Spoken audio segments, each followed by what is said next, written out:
The Biography of Bob Ross by Maria Correa, a little golden book biography, illustrated by Jeff Crowther. Robert Norman Ross was born on October 29, 1942, in Daytona Beach, Florida.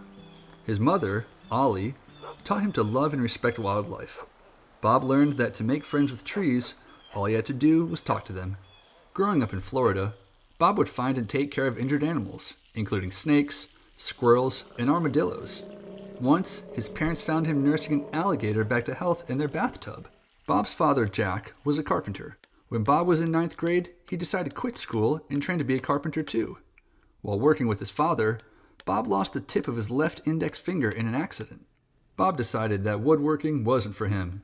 He joined the United States Air Force when he was 18 and shortly after was sent to live on a base in Alaska. Alaska's dramatic landscapes and snow-capped mountains were unlike anything Bob had ever seen before. Inspired by his surroundings, Bob took his first painting class in Alaska. Though he enjoyed painting, he was frustrated by his teachers, who preferred abstract art to realism. Bob wanted to learn how to paint a tree that actually looked like a tree. One day, while watching TV, Bob discovered a show called The Magic of Oil Painting. The host, a German painter named William Alexander, who lived in Bob's home state of Florida, completed a landscape painting during each 30-minute episode while explaining his technique. Bob was fascinated. Bill Alexander used an oil painting technique called alla prima, or the first attempt in Italian, also known as wet on wet. This approach allows artists to finish paintings quickly by applying new layers of paint without waiting for previous layers to dry. Bob kept watching Bill's shows, and he practiced the wet on wet technique until he mastered it. Before long, Bob was painting landscapes on the backs of gold panning tins and selling them for $25 a piece.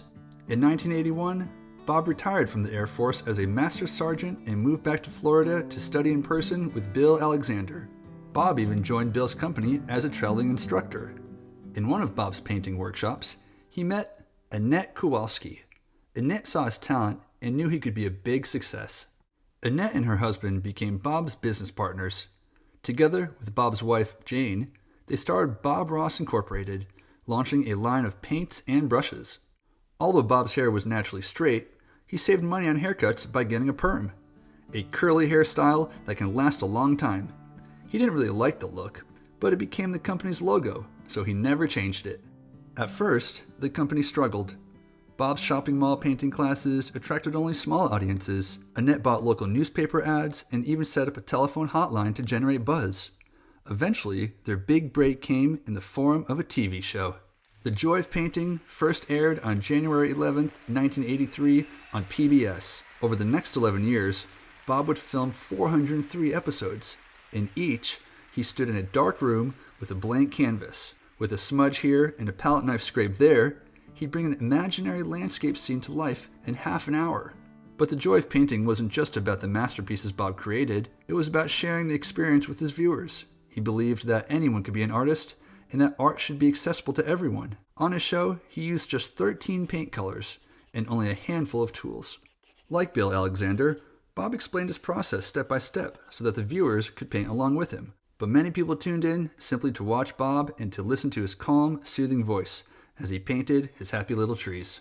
Bob remained an animal lover his entire life. Occasionally, animals that Bob was helping to rehabilitate appeared on his show. These included a baby raccoon, a fawn, an owl named Hoot, and perhaps the most famous of all, Peapod the squirrel.